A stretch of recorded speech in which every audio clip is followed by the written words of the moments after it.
नमस्कार साथियों, स्वागत है आपका इस YouTube चैनल पे। तो इस वीडियो में most important one liner GK GS cover करने वाले हैं। तो अगर आप किसी भी कम्पिटेटिव एग्जाम का प्रिपरेशन कर रहे हैं तो वीडियो लास्ट तक जरूर देखिएगा। चलिए वीडियो को शुरू करते हैं। जल्दी से वीडियो को लाइक कर दीजिए और चैनल पर नए हैं तो जल्दी से चैनल को सब्सक्राइब कर लीजिए। हमारे इंस्टाग्राम, फेसबुक और टेलीग्राम से भी ज्वाइन कर सकते हैं, जिसका लिंक आपको वीडियो के डिस्क्रिप्शन बॉक्स में मिल जाएगा। तो चलिए शुरू करते हैं, देखते हैं इंपॉर्टेंट जीके जीएस क्या क्या है। तो पहला यहाँ पे सवाल है कि भारतीय राष्ट्रीय आंदोलन के 1885 से 1905 की अवधि को क्या कहा जाता है। जो हमारा राष्ट्रीय आंदोलन हुआ था कब से कब के बीच में, तो 1885 से लेके 1905 की अवधि को पूछा जा रहा है कि उस अवधि को क्या कहा जाता है। तो जो हमारा भारतीय राष्ट्रीय आंदोलन हुआ था 1885 से लेके 1905 के बीच में, उसको कहा जाता है, क्या कहा जाता है, तो उदारवादी चरण। ठीक है, उसको एक चरण का नाम दिया गया, उसका क्या नाम था, उदारवादी चरण। ठीक है, उदारवादी चरण के नाम से इसको जाना जाता है। किसको, तो जो हम लोग जो हमारे देश में जो आंदोलन हुआ था, राष्ट्रीय आंदोलन, कब से कब तक, 1885 से लेके 1905 ईस्वी तक। चलिए बढ़ते हैं अगले सवाल की तरफ। अगला सवाल दिया गया कि भारतीय राष्ट्रीय कांग्रेस की पहली बैठक किस शहर में हुई थी। तो जो आईएनसी बना, ठीक है, आईएनसी इंग्लिश में शॉर्ट में हम लोग बोलते हैं किसको, इंडियन नेशनल कांग्रेस को। ठीक है, तो उसके बारे में पूछा जा रहा है कि भारतीय राष्ट्रीय कांग्रेस जब इसकी स्थापना हुई तो इसकी पहली बैठक हुई। ठीक है, इसकी पहली बैठक हुई, ये बैठक के बारे में पूछा जा रहा है कि पहली बैठक किस शहर में हुई थी।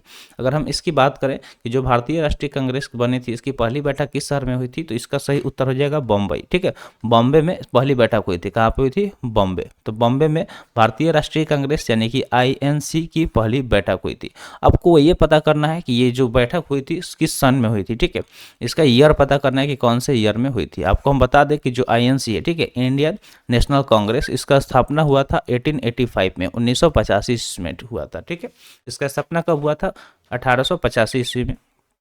चलिए बढ़ते हैं आगे। अगला सवाल क्या दिया है कि कांग्रेसी नेताओं में से किसको भारत का महान वृद्ध व्यक्ति यानी कि grand old man of India कहा जाता है। तो जो भी कांग्रेस के नेता थे, ठीक है, लीडर थे किसके, नेशनल कांग्रेस, आईएनसी यानी कि इंडियन नेशनल कांग्रेस के लीडर, तो उनमें से कौन से ऐसे व्यक्ति थे, कौन से ऐसे नेता थे जिनको भारत का महान वृद्ध व्यक्ति यानी कि grand old man of India के नाम से जाना जाता है।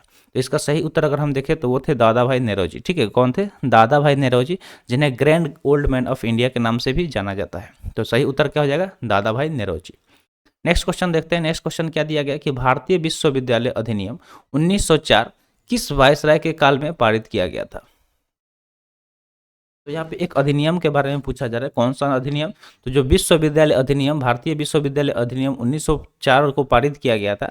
तो ये पूछा जा रहा है कि किसके काल में पारित किया गया था। उस टाइम वाइसराय थे, वो कौन से वाइसराय थे 1904 के टाइम में, यही सवाल आपसे पूछा जा रहा है। तो इसका सही उत्तर हो जाएगा लॉर्ड कर्जन। ठीक है, लॉर्ड कर्जन थे, उन्हीं के कार्यकाल में जो भारतीय विश्वविद्यालय अधिनियम 1904 है उसको पारित किया गया था। तो उस टाइम वाइसराय इंडिया में कौन थे, तो वो थे लॉर्ड कर्जन। ठीक है, नेक्स्ट क्वेश्चन दिया हुआ है। क्वेश्चन है कि भारतीय सिविल सेवा जिसको बोलते हैं आईसीएस में चुने गए पहले भारतीय का नाम था, यानी कि वो कौन से भारतीय थे जिन्हें पहली बार चुने गए थे आईसीएस में, यानी कि भारतीय सिविल सेवा में। ठीक है, इंडियन सिविल सर्विसेज में सबसे पहली बार भारतीय कौन से थे जिन्हें चुना गया था। तो इसका सही आंसर अगर हम देखें तो सही आंसर क्या हो जाएगा, सत्येंद्र नाथ टैगोर। ठीक है, सत्येंद्र नाथ टैगोर जी को भारतीय सिविल सेवा में चुना गया था। ये पहले भारतीय थे जिन्होंने सिविल सेवा को पास किया था। ठीक है, सत्येंद्र नाथ टैगोर, आपको याद रखना है। ठीक है, सत्येंद्र नाथ टैगोर।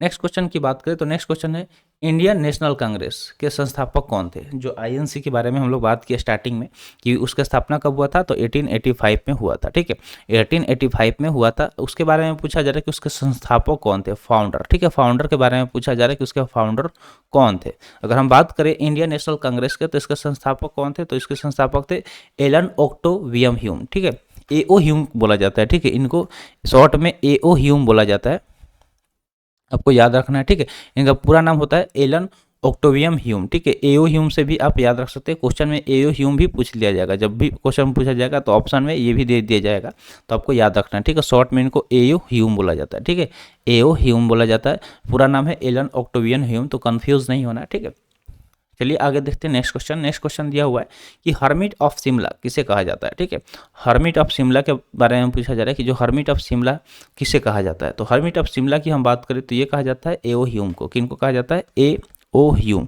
ठीक है, एओ ह्यूम को ही हर्मिट ऑफ शिमला कहा जाता है। ठीक है, किनको कहा जाता है? तो एओ ह्यूम को हर्मिट ऑफ शिमला कहा जाता है। हर्मिट मतलब क्या होता है? संत। हर्मिट मतलब क्या होता है? संत। और साधु जो होते हैं उनको इंग्लिश में हर्मिट बोला जाता है, या फिर एक और वर्ड यूज किया जाता है, सेंट। ठीक है, तो हर्मिट ऑफ शिमला के बारे में पूछा जा रहा है कि किसे कहा जाता है, तो वो थे एओ ह्यूम, उनको हर्मिट ऑफ शिमला कहा जाता था। नेक्स्ट क्वेश्चन यह है कि वह कौन सा प्रथम भारतीय था जो ब्रिटिश संसद के लिए निर्वाचित हुआ। क्वेश्चन क्या पूछा गया है कि भारतीय के बारे में पूछा जा गया है कि जो ब्रिटिश संसद के लिए निर्वाचित हुआ था। ठीक है, इलेक्ट हुआ था किसके लिए? ब्रिटिश पार्लियामेंट के लिए। तो उस भारतीय का नाम पूछा जा रहा है। तो सही आंसर अगर हम देखें तो वो थे दादा भाई नेहरूजी। ठीक है, grand old man of India के नाम से भी इनको जाना जाता है। कौन? दादा भाई नेहरूजी। तो वो पहले भारतीय थे जो ब्रिटिश संसद के लिए निर्वाचित हुए थे। किसके लिए? तो ब्रिटिश संसद के लिए इनको निर्वाचित किया गया था। नेक्स्ट क्वेश्चन है कि भारतीय राष्ट्रीय कांग्रेस का प्रथम अधिवेशन लगभग आखिरी समय पर पूना से बंबई स्थानांतरित किया गया, क्योंकि? तो देखिए, जो आईएनसी था यानी कि इंडियन नेशनल कांग्रेस, उसका जो प्रथम यानी कि जो पहला अधिवेशन हुआ, ठीक है, पहला बैठक हुआ, तो उसके बारे में पूछा जा रहा है कि जब उसका आखिरी टाइम था उस टाइम उसको क्या किया गया?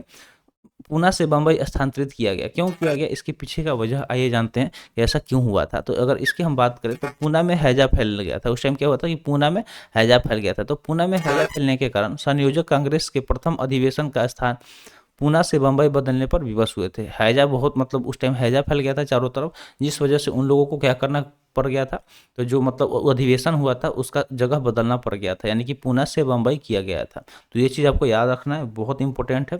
इसे पूछा जाता है, लोग कंफ्यूज हो जाते हैं कि आखिर क्या वजह था, किस वजह से उन लोगों ने इसको स्थानांतरित किया था, एक जगह से दूसरी जगह भेजा था। चलिए बढ़ते हैं अगले सवाल की तरफ। अगला सवाल दिया गया कि a nation in the making. ठीक है, a nation in the making नामक पुस्तक किसने लिखा? इस पुस्तक के बारे में पूछा जा रहा है। इसका नाम क्या है? A nation in the making. इसके बारे में पूछा जा रहा है कि इसको किसने लिखा। इसकी सही अगर आंसर देखें तो सुरेंद्र नाथ बनर्जी। ठीक है, सुरेंद्र नाथ बनर्जी जिन्होंने ये पुस्तक लिखा था। किसको लिखा था? तो a nation in the making नामक पुस्तक को लिखा था। नेक्स्ट क्वेश्चन देखते हैं। नेक्स्ट क्वेश्चन क्या दिया गया कि भारतीय संघ यानी कि इंडियन एसोसिएशन के संस्थापक कौन थे? जो इंडियन एसोसिएशन था इसके संस्थापक के बारे में पूछा जा रहा है कि इंडियन एसोसिएशन के संस्थापक कौन थे। अगर हम बात करें इंडियन एसोसिएशन के संस्थापक के बारे में, तो जो इंडियन एसोसिएशन यानी कि भारतीय संघ था इसके संस्थापक कौन थे? तो सुरेंद्र नाथ बनर्जी थे। कौन थे? सुरेंद्र नाथ बनर्जी। सुरेंद्र नाथ बनर्जी इंडियन एसोसिएशन के संस्थापक थे, यानी कि फाउंडर थे।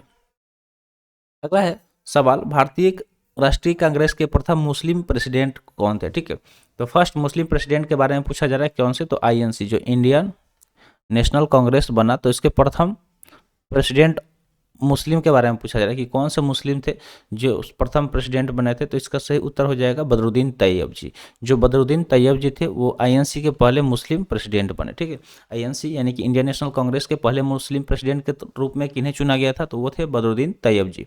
नेक्स्ट क्वेश्चन देखते हैं। नेक्स्ट क्वेश्चन यहाँ पे है कि ब्रिटिश हाउस ऑफ कॉमन्स का चुनाव जिस प्रथम भारतीय ने लड़ा था वह। ठीक है, तो पूछा जा रहा है कि वो कौन से भारतीय थे जिसने ब्रिटिश हाउस ऑफ कॉमन्स का चुनाव लड़ा था। उनके बारे में पूछा जा रहा है जिसने ब्रिटिश हाउस ऑफ कॉमन्स का चुनाव लड़ा था, तो वो थे दादा भाई नेहरूजी। ठीक है, दादा भाई नेहरूजी ये प्रथम भारतीय थे जिनको ब्रिटिश संसद के लिए चुनाव भी किया था। ठीक है, और इन्होंने ब्रिटिश ऑफ हाउस कॉमन्स का चुनाव भी लड़ा था। तो ये प्रथम भारतीय थे जिसने वो चुनाव लड़ा था। अगला सवाल है, किसने कहा था कांग्रेस पतन के लिए लड़खड़ा रही है, मेरी सबसे बड़ी अभिलाषा जब तक मैं भारत में हूं कांग्रेस की शांतिपूर्ण समाप्ति में सहयोग करना है। ठीक है, तो ये स्टेटमेंट पूछा जा रहा है कि किसका ये स्टेटमेंट है, क्या स्टेटमेंट है कि कांग्रेस पतन के लिए लड़खड़ा रही है, यानी कि कांग्रेस खत्म होने वाली थी, लड़खड़ा रही थी। मेरी सबसे बड़ी अभिलाषा जब तक मैं भारत में हूं, यानी कि उनका ये अभिलाषा था कि जब तक वो भारत में कांग्रेस की शांतिपूर्ण समाप्ति में सहयोग करना है, यानी कि वो चाहते थे कि कांग्रेस को शांतिपूर्ण से समाप्त कर दिया जाए और उसमें वो सहयोग करना चाहते थे। ये स्टेटमेंट किसका है? ये स्टेटमेंट था लॉर्ड कर्जन का। ठीक है, जो लॉर्ड कर्जन थे, ठीक है, ये कौन थे? वाइसरॉय। ठीक है, कौन थे? वाइसरॉय थे इंडिया के उस टाइम, और उनका ही ये स्टेटमेंट था। चलिए बढ़ते हैं नेक्स्ट क्वेश्चन की तरफ। नेक्स्ट क्वेश्चन क्या है कि अधिकतर नरमपंथी नेता थे। अधिकतर नरमपंथी नेता के बारे में पूछा जा रहा था कि वो कहाँ से है। यहाँ पे क्या पूछा गया कि जो भी नरमपंथी थे यानी कि नरम दल वाले, इनके बारे में पूछा जा रहा है। तो ये ज़्यादातर शहरी क्षेत्रों से थे। ठीक है, ये जो भी थे अधिकतर नरमपंथी ये शहरी क्षेत्रों से बिलोंग करते थे। कहाँ से बिलोंग करते थे? तो शहरी क्षेत्रों से। अगला सवाल है 1905 में बंगाल विभाजन किस वाइसरॉय ने किया। तो यहाँ से एक सवाल तो ये आपको क्लियर हो गया कि बंगाल का विभाजन कब हुआ था। ठीक है, बंगाल का विभाजन कब हुआ था, तो आपको याद रखना है कि 1905 में, ठीक है, 1905 में हुआ था। अब यहाँ पे ये सवाल पूछा गया कि किस वायसराय ने किया था। ये तो कॉमन है, याद हो जाएगा कि कब बंगाल का विभाजन हुआ था, 1905 में हुआ था। लेकिन किस वायसराय ने किया था ये आपको याद रखना है, किस वायसराय के द्वारा किया गया था। तो इसका सही उत्तर क्या हो जाएगा, लॉर्ड कर्जन ने, ठीक है, लॉर्ड कर्जन ने बंगाल का विभाजन किया था। और 1904 में जो भारतीय विश्वविद्यालय अधिनियम पारित किया गया था वो, सॉरी 1904, ठीक है, 1904 लिखना था, हमने कुछ और लिख दिया। तो वो भी किन के टाइम में हुआ था, लॉर्ड कर्जन के टाइम में हुआ था। और 1905 में जब बंगाल का विभाजन किया गया तो जाहिर सी बात है 1 साल बाद इन्होंने ही किया था। किसने किया था, लॉर्ड कर्जन। तो इसको रिलेट करके याद कर लीजिएगा। आगे बढ़ते हैं, अगला सवाल है कि भारतीय राष्ट्रीय कांग्रेस की स्थापना की गई। तो सबसे पहले क्वेश्चन में ये सवाल का आंसर हमने दे दिया था आपको कि जो आईएनसी था, इंडियन नेशनल कांग्रेस, इसका स्थापना कब हुआ था, तो वर्ष 1885 में, ठीक है, 1885 में 1885 में आईएनसी का स्थापना हुआ था। कब हुआ था, 1885 में आईएनसी यानी कि इंडियन नेशनल कांग्रेस का स्थापना किया गया था। चलिए आगे बढ़ते हैं। अगला सवाल यहाँ पे दिया है कि किसने इंडियन नेशनल कांग्रेस की नरमदलीय राजनीति की व्यवस्थित आलोचना न्यू लैम्प्स फॉर ओल्ड शीर्षक लेखों की श्रृंखला में की। ठीक है, तो ये चीज़ पूछा जा रहा है कि, तो इसका अगर हम आंसर देखें तो इसका सही आंसर क्या जाएगा, अरविंद घोष। जो अरविंद घोष थे उन्होंने इंडियन नेशनल कांग्रेस की जो नरमदलीय राजनीति की व्यवस्थित आलोचना थी न्यू लैम्प्स फॉर ओल्ड शीर्षक लेखों का श्रृंखला किए थे। कौन ने किया था, तो अरविंद घोष ने किया था। अगर दिया गया कि मद्रास महाजनसभा की स्थापना की गई। ठीक है, जो मद्रास में महाजन सभा की स्थापना हुआ था। ठीक है, तो ये कब किया गया था, ये चीज़ पूछा जा रहा है। तो वर्ष 1884 ईस्वी, वर्ष 1884 ईस्वी में मद्रास महाजन सभा की स्थापना की गई थी। कब की गई थी, तो वर्ष 1884 ईस्वी में 1884 में मद्रास महाजन सभा की स्थापना की गई थी। नेक्स्ट क्वेश्चन है, भारतीय कांग्रेस राष्ट्रीय कांग्रेस के 1905 के बनारस अधिवेशन के अध्यक्ष कौन थे। जो आईएनसी का बैठक हुआ था, ठीक है, आईएनसी यानी कि इंडियन नेशनल कांग्रेस का 1905 में, ठीक है, 1905 में जो अधिवेशन हुआ था, सेशन हुआ था, 1905 का जो सेशन हुआ था, तो यही पूछा जा रहा है कि ये कहाँ पे हुआ था। तो भारतीय राष्ट्रीय कांग्रेस की अगर हम बात करें तो जो 1905 में अधिवेशन हुआ था वो कहाँ पे हुआ था, बनारस में हुआ था। कहाँ पे हुआ था, बनारस में हुआ था। तो जब बनारस में ये अधिवेशन हुआ था तो उस टाइम अध्यक्ष कौन थे, ठीक है, उस टाइम के अध्यक्ष कौन थे, ये चीज़ पूछा जा रहा है। तो इसका सही उत्तर क्या हो जाएगा, गोपाल कृष्ण गोखले। ठीक है, गोपाल कृष्ण गोखले इस टाइम के अध्यक्ष थे। गोपाल कृष्ण गोखले की अगर हम बात करें तो इन्हें गांधी जी अपना राजनीतिक गुरु भी मानते थे। ठीक है, गोपाल कृष्ण गोखले ये पर्सन है जिन्हें महात्मा गांधी अपना राजनीतिक गुरु भी मानते थे। तो ये सवाल भी आपको क्लियर हो गया होगा। चलिए आगे बढ़ते हैं अगले सवाल की तरफ। अगला सवाल है, भारतीय राष्ट्रीय कांग्रेस के पहले अध्यक्ष कौन थे। ठीक है, तो भारतीय राष्ट्रीय अध्यक्ष के जो भारतीय राष्ट्रीय कांग्रेस थे उसके पहले अध्यक्ष कौन थे, WC बनर्जी, व्योमेश चंद्र बनर्जी इनका पूरा नाम था। ठीक है, WC बनर्जी इनका नाम था, WC बनर्जी इनका पूरा नाम था, यानी कि व्योमेश चंद्र बनर्जी। चलिए बढ़ते हैं अगले सवाल की तरफ। अगला सवाल नहीं है, ठीक है, तो आज के लिए इतना ही है। आज का सेशन यहीं पे समाप्त हुआ। सेशन कैसा लगा कमेंट सेशन में ज़रूर बताइएगा। तो मिलते हैं फिर अगले वीडियो में। Thanks for watching. जय हिंद।